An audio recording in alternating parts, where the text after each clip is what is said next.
asalaamaaleykum wa rahmatulahi taala wa barakaatu mbokk yi ñu ngi leen nuyu di leen ziar bu wér a wér kenn ku nekk ñu ngi lay nuyu di leen ziar di jox sa wàccuwaay.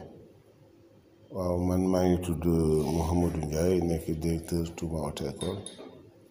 nekk aussi le commissaire de l'ASCOM ñu yëngu ci wàllu permis yi ak wàllu course auto yi maanaam loolu suñu domaine la. ñu bëggoon nag tey sëñ Samb day ñuy invité ñu fas yéene toog waxtaan ak askan bi loo xam ne dañuy mel ni gindi ci loo xam ne xëy na ump na leen waaw sëñ Samb daal ñoo ngi nii takku di la déglu incha allah. 14e numéro de votre émission étude et analyse. mbokk yi ñu ngi leen di nuyuwaat bu baax a baax di leen ziar di leen saafonte ak yéen ci On en parle ak Gandiol TV di ñëwaat ak yéen ci li nga xamante ni mooy sunu étude ak analyse yi ñuy amal mardi bu nekk doon waxtaan ak Serigne Mouhamed Ndiaye nekk ki nga xamante ni mooy njiital Touba Auto École beneen bi ci toppit muy yëngu ci li nga xamante ni mooy wàllum permis yi ba leeraloon na ci lu am solo ci changement bi ak li nga xamante ni moo ci nekk. waaye waxoon nañ leen ca tàmbaliment ba ne leen amoon na itam lu jëm ci wàllum course oto yi kon ci foofu lañ koy déglu ñu waxtaan ci ak moom mu indi ñu ci ay leeral kon course oto yi ngeen di organiser ak yu demee noonu ndax da ngeen koy organiser nii rek képp ku yor otoom ñëw wala nan la course bi di demee. asalaamaaleykum wa rahmatulahi taala wa barakaatu. mbokk yi ñu ngi leen di ziar bu wér a wér di leen jox seen wàccuwaay di nuyu xalifa généraux yeeg ñu seq nguur geeg ñu seqal wàllu àdduna bi. waaw léegi sëñ Samb kooku dañu ci wax ni que sport la comme yeneen sport yi comme ni bëre nekkee sport course nekk sport mu nekk sport boo xam ne dañu nekk sport la pour les riches waaye ñiy wax dañoo xamul rek course oto mu ngi dawal vélo bon ndax boo ne oto day jar xaalis c'est normal oto bi dañ koy defaraat ba nga xam ni xaalis lay jar bien sûr mais vélo course yi am na ci jar 5 millions.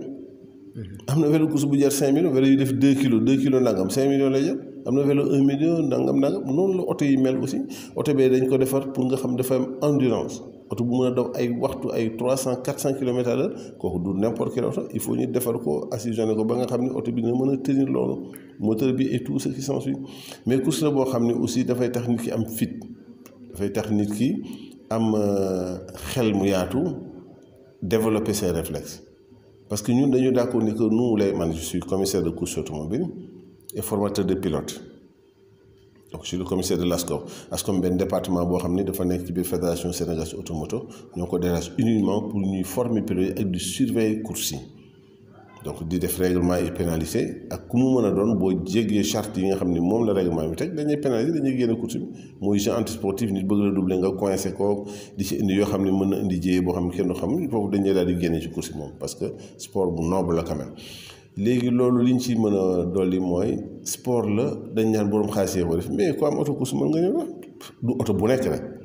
ndax oto bu mën a daw 300 kilomètres à l'heure tëdd pendant 4 heures 5 heures de temps kooku dootu bu nekk mais ku am sa course am na système yi ne ci biir mën nga ñëw boo egsee nag xam na boo laajee xëy na peut-être ñu wax la déroulement bi yooyu nu mu demee. kon ni ñu ko déggee dafay mel ni dafay am formation bu jiitu laataa ñuy commencer course bi. ndax formation boobu payante lay doon wala formation la boo xam ne gratuitement ngeen koy def. waaw formation bi dafa ñaar bu fekkee ne xale la par exemple dañ ko yóbbu mu def carte mooy oto yu tuuti yoo nga xam ne comme dafa mel ne oto fawukaay mais oto yu doy waar la ñu ngi koy defee ci CICES boobu fa la ñuy former karting yi foofu nga njëkk a commencé karting boo ci commencé nga dem ci moins de 2 litres après nga dem 2 litres après nga supérieur dem ci bolide et cetera donc noonu ngay avancé. donc comme ni ngay jàngee école di ci avancé noonu nga avancé ci course oto yi mën ngaa bañ a jaar sax ci carte bi nga am sa oto par exemple 205 GTI par exemple modifié ko ñu def ko ba mën a nekk course oto mu mën a tenir mais course oto type boo ko bëggee da ngay jënd oto boo xam ne dañ ko def spécialement pour course oto. léegi kon nag léegi organisation bi ak place bi ak yu mel noonu fan ngeen di defee course yi ak organisation bi nan lay demee ak ñi ciy bëgg a bokk kañ lañ ciy bokk ak nan lañ ciy bindoo dañuy déposer seen candidature wala yu mel noonu nan la organisation bi di demee. waaw léegi dafa am test yoo xam ne dañ koy defal nit ki d'abord ñi ngi dawee course bi ci Sindia dafa am benn circuit boo xam ni spécialement pour course auto moto ku ñuy wax Polyvens moo ko def ça a coûté pratiquement 5 milliards. xaalis bu bari la léegi ñu ku bëgg a daw foofu ngay dawee parce que dañ daan daw Thiès daw Dakar mais finalement waa ji defar circuit bi ñu di fa daw foo bëgg a daw da ngay joxe xaalis donc foofu ngay ñëw boo amee sa oto dañu am ay club région yu Thiès Dakar yëpp ku ne am nga club automobile da nga ñëw inscrit ci club bi bokk ca am sa oto di entraîner alors bu course oto nga ñëw daw ñëpp di joxe sa engagement ak sa yëpp am sa licence d'abord licence pilote dafa am licence type pilote ak licence commissaire et cetera boo demee ba am licence bi nag léegi mën ngaa daw sa oto mais na fekk nga am oto wala nga dem louer auto course comme Polyvence am na oto ñuy wax ay fun club ñu ngi foofu circuit bi da koy louer ku bëgg a ñëw louer daw course ba pare nga fay ko. nga xam ne kon nekkut ne dafa am ay auto spécial yoo xam ne dafa nekk bu course bi jotee ñu distribuer ko nit ñi waaye nit ki ci boppam moom mooy indi auto boppam wala mu seet nu mu def ba am auto pour mën a bokk ci course bi ginnaaw bi nga xamante ni am na licence ba pare ndax itam amut ay jafe-jafe yu ngeen ci dajeel ci jamono ji ngeen di def course yooyu. waaw jafe-jafe mun na ñàkk parce que xam nga oto buy daw 200 300 jusqu'à 400 km/h alors nga am ci tolloog 40 oto yu lancé noo ci circuit bi léegi jafe-jafe du ci mën a ñàkk léegi oto bu daw ba saaraan oto bu daw ba ruuba toj wala oto bu dal ci kaw oto wala oto bu def saaraan dem dal ci barrière yi wala tête-à-queue wala oto bu tàkk yooyu yëpp mënu si ñàkk parce que sport la boo xam ni njëkkante la soo fas yi course yi nii ñuy njëkkante donc vélo yi di ko njëkkante ainsi de suite donc lépp loo xam ne njëkkante la rek fakkastalu mën na ca am mais lu ci def yàlla dañu ci dimbali ba incha allahu taala boo ñu ko commencé du def li kenn deewagu ci ay dégâts matériels rek mënu si ñàkk moom course bi day jeex sax doo laal kenn mais boo pare da nga seet genn wàllu oto bi bomb nga ko ci miir yi fu nekk ba pare-choc yi tasaaroo na lu bari yàqu na ci oto bi donc loolu mënu si ñàkk parce que sport mécanique la te moo tax gis nga du ku nekk mu mën a def course oto parce que oto bi dafa laaj réflexe oto buy daw 300 km/h nga dugg song benn virage raté virage wala redressé yéegat ci kaw tali bi kooku nga xam ne ay tierce fraction de seconde la laaj pour nga mën a réussir situation bi nga xam ni circuit bi par exemple 5 km la gars yi koy dawal 1 minute 5 secondes la gars yi def 5 km 1 minute 5 secondes laa wax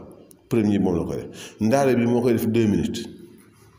nga xam ne gars yi dañ daw ba taxaw ba tekki ba dindi seeni pneu mu soogee si mooy def circuit bi de 5 kilomètres 2 minutes te circuit bi tàllaliwul dafa am ay jàddkaay ay ruq jàdd yu metti yoo xam ni noonu la bindoo il faut ngay tegg sa tànk léeg-léeg nga xam ne léegi kon képp koo xam ne andi nga sa oto bu amee dégâts yu mel noonu dafay mel ni kon yow yaay dem defaraatal sa bopp sa oto. ah waaw wala xam nga li gars yi xamul mooy fu gars yi jëlee xaalis bi mooy par exemple yow da nga am sa oto ñëw jënd sa essence fay sa licence joxe sa engagement ñëw daw nga daw ba course bi jeex fekk def nga entre essence licence engagement defal sa oto def nga par exemple lu 3 millions nga daw course bi mu jeex nga am 1 million ñu ni kon fan la affaire bi nekk affaire bi dafa loo gis dafa am secret sponsor yi ñooy fay xaalis bi télé yi rajo yi sponsor yi ñooy tax muy dox par exemple da ngay ñëw ku toll que par exemple mel ne Kiran tafal la benn plaque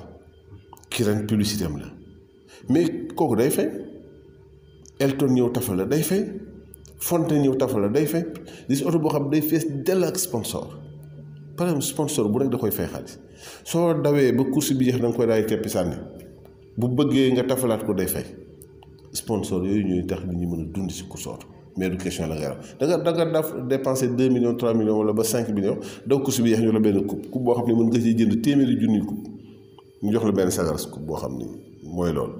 mais sponsor yi ñoo lay jox xaalis mais loolu nag ñi raw ñoo koy am bu fekkee yow doo raw moom da ngay mujj bàyyi rek parce que du xam bu foo jàppan donc kon day mel ni sport la boo xam ne d'abord plaisir bi moo ci jiitu en plus itam am formation bi te soo amee formation bi itam nga am performance yi nga xam ne moo lay permettre aussi nga mën cee avancer ba mën a am sponsor yoo xamante ni ñoom li ngay dépenser ci say frais yi ngay defee pour mën a ñëw ci course bi nga mën di ko dabaatal donc kon pour terminer ci côté boobu parce que tali bi bari na ay accident yu bari ñu bari ñenn ñi ngi wax naan indiscipline la ñenn ñi ñu ngi wax ne ñàkk a mën a dawal la léeg-léeg ñenn ñi di wax sax ni tali yi ñoom ñu baaxul lan moo waral accident yi bu fekkonte ne yow bëgg nga cee wax. waa xam nga nañ ko seet ci benn point élève boo gis mu dugg école dafay yaru régler parce que dafa ragal maître bi mooy ñi ngay former pour ñu am permis bu ñu ñëwee examen dañu naan noj jub régler ba am seen permis jikko borom pax su génnee daal di am benn jikko boobu nag lay wane ci kaw tali bi mais kooku mënoo ci dara juróo ko jëndoo ko dangaa xëy si bu mu ne ponk lu mu jëm nga indi ko nga jàngal ko lu ma ñaari weer ñett ba juróomi weer mu am lu mu dem yoonam daal di jël jikkoom teg ci kaw tali bi kooku kenn mënu ko fi dindi. am na loo xam ne buñ ko defee loolu jeex mooy li ñuy wax la DRTT mooy direction des transports terrestres na woo ñi nga xam ne ñoo syndicat yi séq transport bi woo directeur auto école yi woo les forces de l'ordre ñu toog réunir waxtaan. man je pense que lii may wax ni incha allah buñ ko defee accident bu jeexul li dana dootul garaawati mooy doon ñi ni bus yi bis bu nekk nañ ko plombé à 70 km/h par exemple damay joxe benn chiffre rek mais loolu dañ koy discuter cette place yi nangam oto bu nekk ñi plombé la chaque 3 mois nga dem visite technique oto bi su fekkee ñëw nañ fekk nga déplombé oto bi yow ñu nangu sa permis jël carte si oto bi yóbbu oto bi fourrière tegal ko ay taxes yu méttee métti ba nga xam ne boo ko fayee dindi ko dootu ko jar bi ñu des problème bi mën nañ ko def ci pompe ba pompe bi ça coûte cher du la jaral daw ay xel du la jaral dajji pompe boobu sànni jëlee beneen pompe def ci du la ko jaral te boo yéegee ci tali bi nga gis nit ñi dawal nga xam ne teguñu ko fenn ñaari bus yu fees dal di njëkkante ay client ba def musiba camion yi la même chose lu tax mënuñu plomber oto yi c'est le seul et unique problème qui peut régler les accidents amul beneen pexe munoo yar nit ñi boo leen dóoree bu ñu la wàcce bu ñu la rombee def la leen neex mais boo plombé oto bi xam nga oto bee dem boo plombé oto bi 70 km/h nga jël mool teg ci accélérateur bi du wees 70 waa 70 kay ñaari oto bu ñu frontante y aura moins de danger c'est le seul et unique problème qui peut régler les accidents amul leneen. c'est le seul et unique moyen bi nga xamante ni moom moo mën a arrêter accident yi ci kaw tali bi loolee la daaneel ay kàddoom ginnaaw ba mu leeralee li nga xamante ni moo di course oto yi ak fan lay amee ak li nga xamante ni noonu lañ ciy bokkee niki noonu itam naka la jafe-jafe yi di amee ak nan lañ koy dundee loolu lépp di lu am solo ñu dalaloon Serigne Mouhamadou Ndiaye. di leen fàttali ne moom moo nekk directeur Touba auto école beneen bi ci toppit mu nekk commissaire de l'ASCO nekk di yëngu ci wàllum course oto yi ak li nga xamante ni moo di permis de conduire yi ñu di ko sant di ko gërëm di ko ñaanal mu yàgg fi lool ba li mu bëgg a liggéey ci wet googu suñu borom jàppale ko ci di leen fàttaliwaat it ne fan yi am na yoo xamante ni mu ngi génn ci télé yi mu mën ci jël misaal lu mel ni waxi Cheikh Yérim Seck ji nga xamante ni mu ngi ko jagleel ci ne day prétendant être koo xamante ni moo gën a jege ay gëstu moo gën a wér moo gën a leer ba pare muy wax ay devin yoo xamante ni ñoom ñoo war a remplacer Macky Sall di ko jéem a tànn ci opposant yi ku mel ni Idriss Seck ak ñi nga xam ne ñoo ko wër ku mel ni Amadou Ba ak ñi mu ci tudd ku mel ni Cheikh Oumar Anne ak Mansour Faye ñooy mel noonu nga xam ne ñoom la jàpp ne nee nañ ñoom la gën a yéene nguur gi loolu nag ma leen di wax ni point la boo xam ne bu ñu bëgg pour divertir leen li nga xamante ni moo di pensée Cheikh Yérim Seck du koo xamante ni ku jaar sukkandiku ci ay kàddoom ngir jàpp ne kàddu yu authentique la li ma gën a jàpp sax mooy gouvernement bi moo ko yónni ngir mu teg benn débat ci fi nga xamante ni moo di askan wi ngir ñu mën cee nekk di coow jëru ko troisième mandat mbiru jom la fu la fayda monsieur le président di jox dig daje ba beneen yoon jaajëf